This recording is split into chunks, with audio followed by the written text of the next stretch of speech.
Being a 17-year-old kid just walking home from school, when suddenly your life is turned upside down. A cop points at you, lies to your face, and says you committed a crime you didn't do.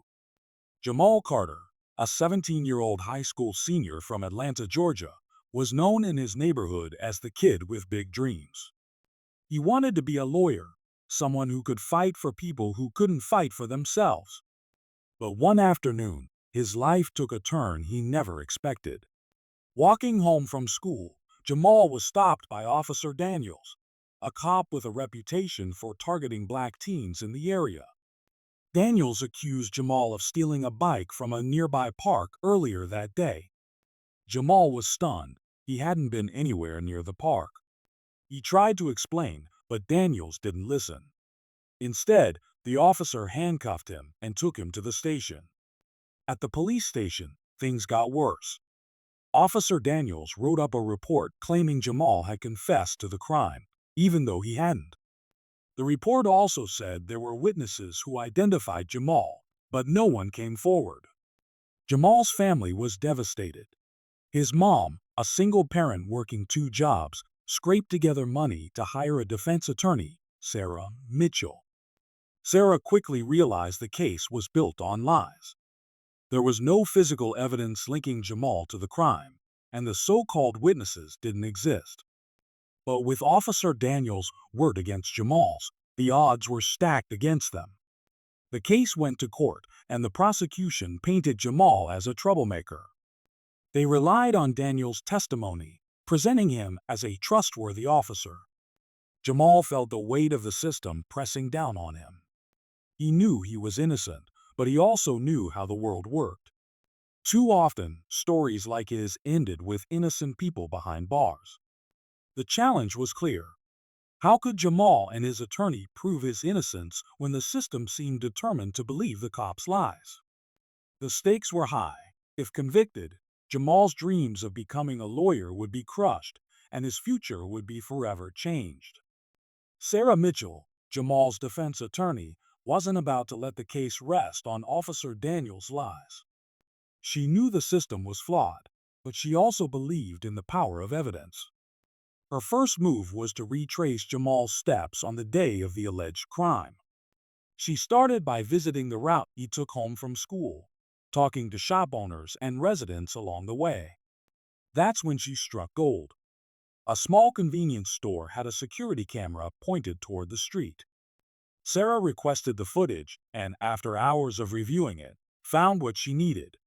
Clear video of Jamal walking past the store at the exact time the bike theft was supposed to have happened. The store was over 2 miles from the park. There was no way Jamal could have been in both places at once.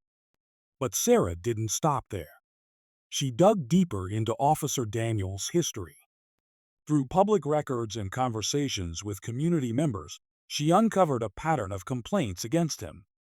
Multiple black teens and their families had accused Daniels of false arrests and racial profiling, but none of the cases had gone anywhere. The department had brushed them under the rug, and Daniels had kept his badge. Sarah knew this information could be crucial in showing the jury that Daniels had a motive to lie. When the trial began, the prosecution confidently presented their case, relying heavily on Daniels' testimony. They painted Jamal as a delinquent, trying to sway the jury with stereotypes rather than facts. But when it was Sarah's turn, she methodically dismantled their argument. She played the security footage, showing Jamal's alibi in crystal clear detail. Then, she called Daniels back to the stand. With calm precision, she questioned him about his history of targeting black teens and the lack of evidence in Jamal's case. Daniels grew defensive, stumbling over his words and contradicting himself. The jury began to see cracks in his story. Sarah's final move was to call a witness, a retired police officer who had worked with Daniels in the past. The witness testified that Daniels had a reputation for bending the truth to secure arrests, especially in cases involving black suspects. The courtroom was silent as the weight of the testimony sank in. Sarah had not only proven Jamal's innocence, but had also exposed a deeper issue within the system. The jury was left with a choice: believe the lies of a corrupt cop or stand for the truth. The tension in the courtroom was palpable as Sarah Mitchell prepared to deliver the final blow to the prosecution's case. She stood in front of the jury, holding the security footage that proved Jamal's alibi.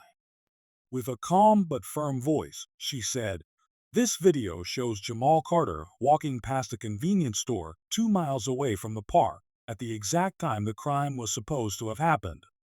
He couldn't have been in two places at once." She played the footage, and the room fell silent as the jury watched the undeniable proof of Jamal's innocence. But Sarah wasn't done. She turned to Officer Daniels, who was back on the stand, and asked him a simple question: "Why did you lie?" Daniels hesitated, his confidence crumbling under the weight of the evidence. He tried to deflect, claiming he had made an honest mistake, but Sarah wasn't letting him off that easily. She pressed him, asking why he had targeted Jamal specifically and why there were no witnesses or physical evidence to support his claims. Daniel stumbled over his words, his story unraveling with every question. Then, Sarah dropped the bombshell. She called a retired police officer to the stand, someone who had worked with Daniels in the past. The retired officer testified that Daniels had a history of targeting black teens and fabricating evidence to secure arrests. "He wasn't interested in justice," the witness said. "He was interested in looking good on paper." The jury's expressions shifted from skepticism to disbelief as they realized the extent of Daniel's corruption. The climax came when Sarah turned to the jury and said, "This isn't just about Jamal Carter. This is about a system that allows officers like Daniels to abuse their power and destroy lives. If you believe in justice, if you believe in the truth, then you cannot convict an innocent young man based on lies." The courtroom was electric with tension as the jury left to deliberate. When they returned, the verdict was clear: not guilty. Jamal broke down in tears as the judge dismissed the case. The courtroom erupted in a mix of cheers and stunned silence. But the real victory wasn't just Jamal's freedom, it was the exposure of a broken system.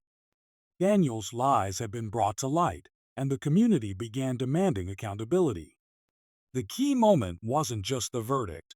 It was the spark that ignited a movement for change. If you believe in standing up for justice, hit that like button and subscribe.